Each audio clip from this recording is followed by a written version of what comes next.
जीतेगा, जीत गया भाई, जीत गया, जीत गया भाई, जीत गया।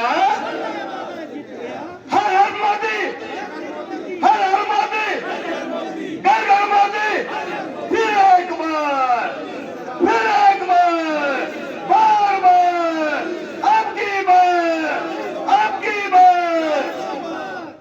मंच पर उपस्थित हमारे राष्ट्रीय महामंत्री माननीय तनुचुक जी, प्रभारी जम्मू कश्मीर प्रदेश के अध्यक्ष माननीय रविंद्र रैना जी, हमारे प्रदेश के उपाध्यक्ष युद्धवीर सेठी जी, पुंछ जिले के प्रभारी हमारे राजेंद्र गुप्ता जी, सम्मानित मंच साथियों, जोश है, उमंग है, इरादा अटल है, बैठ को जताना है, जबर मिनास को जताना है, जीत के रहे कोई नहीं रोक सकता, वो बंड भी नहीं रोक सकते, वो बोलो भाई, बंड भी नहीं रोक सकते।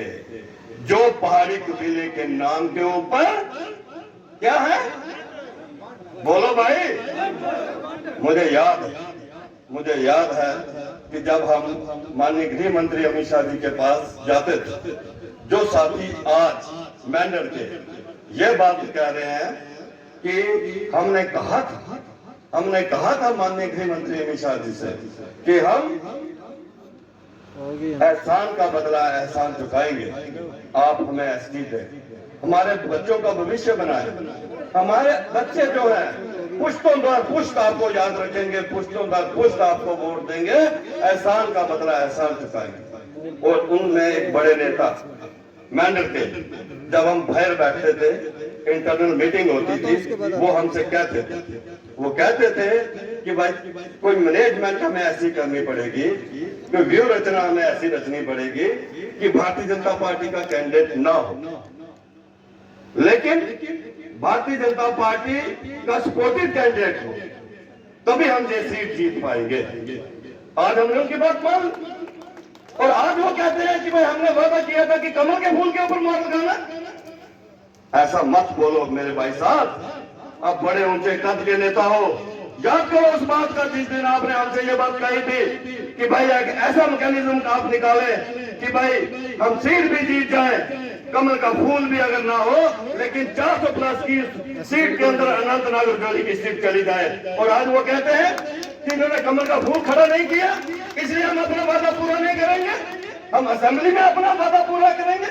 भैया आज आप अपना वादा पूरा नहीं कर रहे, 2 महीने के बाद जिन लोगों को आप कह रहे हो कमलवाद के ऊपर मोहर लगाओ, उनको किस मुंह से कहोगे कि कमल के फूल के ऊपर मोहर लगाओ। साथियों, हमने आगे जाना है, हमारे पास समय कम है। मैं ये कहना चाहूंगा, माननीय प्रधानमंत्री नरेंद्र भाई मोदी जी का सबका साथ, सबका विकास और सबके विश्वास में उन्होंने जम्मू कश्मीर के हर वर्ग और हर समाज के साथ इंसाफ किया। 5 अगस्त 2019 के बाद जम्मू कश्मीर के अंदर रहने वाले एक बड़ा तबका हमारा गुजर बकरवाल समाज के साथ इंसाफ किया, उनको पॉलिटिकल रिजर्वेशन दी, उनको फॉरेस्ट प्रोटेक्शन राइट दिए, उनकी इंटर डिस्ट्रिक्ट रिक्रूटमेंट पे जो बैन लगा हुआ था उस बैन को हटाया। मैं गुजर बकरवाल समाज के जो साथी यहाँ बैठे हैं, मैं उनको कहना चाहता हूँ, पूछिए जरा नेशनल कॉन्फ्रेंस के लोगों से कि नेशनल कॉन्फ्रेंस की गवर्नमेंट ने इंटर डिस्ट्रिक्ट रिक्रूटमेंट के ऊपर बैन लगाकर हजारों हजार गुजर बकरवाल समाज के लोगों की नौकरियां खाई। वो उनके कैंडिडेट आप पूछिए कि आप उस सरकार के अंदर मिनिस्टर थे जब आपकी कौम के लोगों के बच्चों के गले काटे गए।